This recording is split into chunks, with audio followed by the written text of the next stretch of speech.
بسم اللہ الرحمن الرحیم۔ السلام علیکم دوستو۔ حضرت آدم علیہ السلام کی پیدائش سے پہلے کیا تھا؟ یہ بات تو سب ہی جانتے ہیں کہ سب سے پہلے انسان سیدنا آدم علیہ السلام ہے۔ اب سوال یہ پیدا ہوتا ہے کہ انسان کی پیدائش سے پہلے کیا تھا، اور اللہ تعالیٰ نے اپنی بے شمار مخلوق میں سب سے پہلے کس چیز کو پیدا فرمایا؟ آئیے اس سوال کا جواب قرآن و حدیث کی روشنی سے حاصل کریں، کیونکہ مسلمان کے رہنمائی کے لیے روشنی کے یہی دو مینار ہیں۔ جناب رسول اللہ صلی اللہ علیہ وسلم نے ارشاد فرمایا، میں تمہارے درمیان دو چیزیں چھوڑ رہا ہوں، جب تک تم ان کو پکڑے رہو گے، یعنی ان پر عمل کرتے رہو گے، تو تم ہرگز گمراہ نہ ہوگے۔ ایک اللہ کی کتاب یعنی قرآن مجید، اور دوسرا رسول پاک صلی اللہ علیہ وسلم کی سنت مبارک۔ لہٰذا ہم سب سے پہلے قرآن کریم کی رہنمائی حاصل کرتے ہیں، جیسا کہ ارشاد باری تعالیٰ ہے، اور وہی ہے جس نے بنائے آسمان اور زمین 6 دن میں، اور اس کا فرش پانی پر تھا، یعنی زمین و آسمان کی پیدائش سے پہلے اللہ پاک کی سب سے پہلی مخلوق پانی تھا۔ ایک اور جگہ اللہ پاک ارشاد فرماتا ہے، اور پانی سے ہم نے ہر جاندار کو پیدا کیا۔ اللہ پاک ارشاد فرماتا ہے، آپ صلی اللہ علیہ وسلم ان سے پوچھئے، کیا تم اس خدا کا انکار کرتے ہو جس نے 2 دن میں زمین کو پیدا کیا، اور کیا تم دوسروں کو اس کا برابر ٹھہراتے ہو؟ یہی خدا تمام عالموں کا پروردگار ہے۔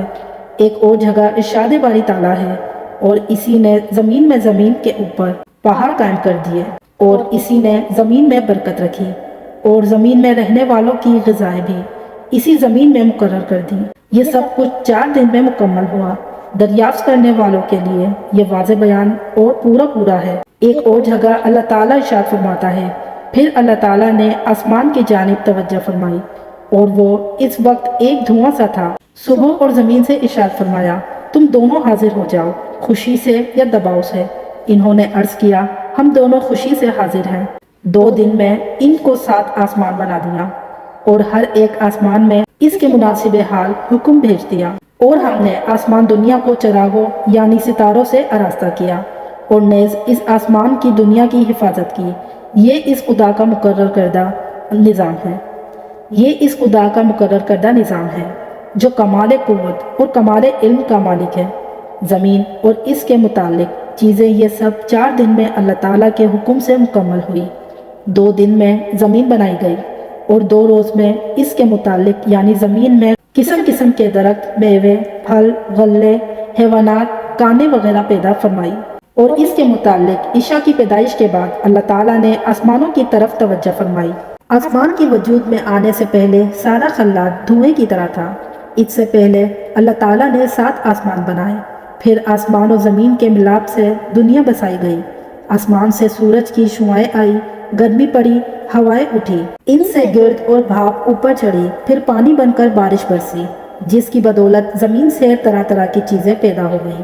زمین اور آسمان کے متعلق یہ سب کام اللہ تعالیٰ نے 6 دن میں مکمل فرمایا، جیسا کہ اللہ تعالیٰ ارشاد فرماتا ہے، بے شک تمہارا رب اللہ ہے جس نے پیدا کی آسمان اور زمین 6 دن میں۔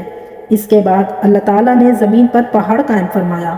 اللہ تعالیٰ نے جب زمین کو پیدا فرمایا تو وہ حرکت کرنے لگی۔ اللہ تعالیٰ نے پہاڑوں کو پیدا فرما کر زمین پر رکھا تو زمین کی حرکت بند ہو گئی۔ اللہ تعالیٰ نے جب زمین کو پیدا فرمایا تو یہ حرکت کرنے لگی، اور اللہ تعالیٰ نے اس کی حرکت کو روکنے کے لیے پہاڑوں سے میخون کا کام لیا۔ اگر اللہ تعالیٰ یہ انتظام نہ فرماتے تو زمین ہمیشہ حرکت کرتی رہتی۔ ذرا تصور کریں کہ کسی جگہ جب زلزلہ آتا ہے اس وقت کیا حالت ہو جاتی ہے۔ جس کو موقع ملتا ہے تو لوگ جان بچانے کے لیے گھروں کو چھوڑ کر جنگلوں بیابان میں نکل بھاگنے کی فکر کرتے ہیں، اور اکثر تو ایسا ہوتا ہے کہ بھاگنے کا موقع ہی نہیں ملتا۔ لوگ سوتے سوتے لقمۂ اجل بن جاتے ہیں۔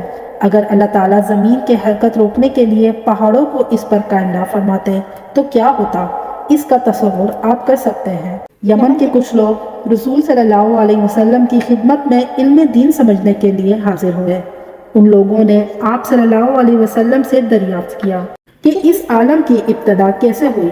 رسول پاک صلی اللہ علیہ وسلم نے ارشاد فرمایا، دنیا کے وجود سے پہلے صرف اللہ تعالیٰ کی پاک ذات تھی، اس سے پہلے کچھ نہ تھا، اور اللہ کا عرش پانی پر تھا۔ اس کے بعد اللہ تعالیٰ نے آسمان اور زمین کو پیدا فرمایا، اور لوح محفوظ میں ہر چیز کو رکھ دیا۔ جناب رسول صلی اللہ علیہ وسلم نے ارشاد فرمایا، اللہ تعالیٰ نے آسمان و زمین کے وجود سے 50,000 سال پہلے جملہ مخلوق کے لیے جو بھی مقرر کر دیا تھا، اس سب کو لوح محفوظ میں جمع کر دیا تھا۔ آسمان و زمین سے پہلے اللہ کا عرش پانی پر تھا۔ اس کے بعد اللہ تعالیٰ نے قلم کو پیدا فرما کر اس کو حکم دیا کہ لکھ۔ قلم نے دریافت کیا کہ کیا لکھوں؟ حق تعالیٰ کی طرف سے حکم ہوا، جو کچھ قیامت تک مقرر ہوگا وہ سب لکھ لو۔ قیامت تک جو کچھ ہونے والا ہے وہ سب کچھ قلم نے لکھ لیا۔ زمین و آسمان کے وجود سے پہلے اللہ کا عرش پانی پر تھا۔ اللہ تعالیٰ کے حکم سے ایک ہوا چلی جس سے پانی کی لہریں پھٹ کر پانی کی سطح پر قبہ کی شکل میں ایک بلبلا پیدا ہوا۔ اس سے اللہ تعالیٰ نے ساری زمین کو مرکب فرما کر اس کو پانی کی سطح پر بچھا دیا۔ محترم عزیز دوستوں، جو کچھ بیان ہو چکا ہے اس سے ایک آدمی بھی سمجھ سکتا ہے کہ اللہ تعالیٰ نے زمین اور آسمان کو کیسے پیدا فرمایا اور حضرت آدم علیہ السلام سے پہلے کائنات میں کیا تھا۔ نبی اور پیغمبر اللہ تعالیٰ کے مخصوص اور معصوم اور انسان ہوتے ہیں جن کو اللہ تعالیٰ انسان کے رہنمائی اور ہدایت کے لیے منتخب فرماتا ہے۔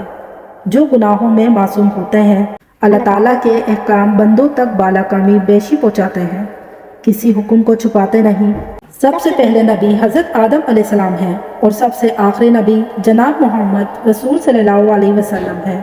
آپ صلی اللہ علیہ وسلم پر انبیاء کا سلسلہ ختم ہو گیا اور قیامت تک آپ صلی اللہ علیہ وسلم کی پاک نبوت جاری و ساری رہے گی۔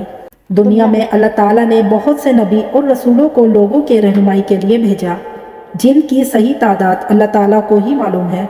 نبوت عطا خداوندی ہے، اللہ تعالیٰ نے جس کو چاہا اس کو یہ اعزاز بخشا۔ یہاں یہ بتانا بھی معلومات میں اضافے کا باعث ہوگا کہ نبی اور رسول میں کیا فرق ہوتا ہے۔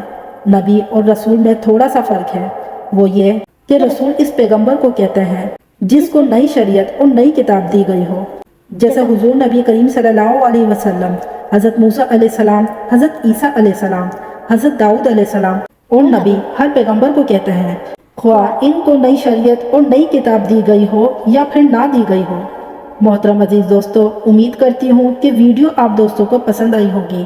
ویڈیو پسند آ جائے تو لائک اور شیئر ضرور کیجیے گا اور آنے والی نئی ویڈیوز کے لیے ہمارا چینل سبسکرائب ضرور کیجیے گا۔ مجھے دیجیے اجازت، سانسوں نے وفا کی تو ایک اور ویڈیو آپ کی خدمت میں حاضر ہوگی۔ تب تک کے لیے خدا حافظ۔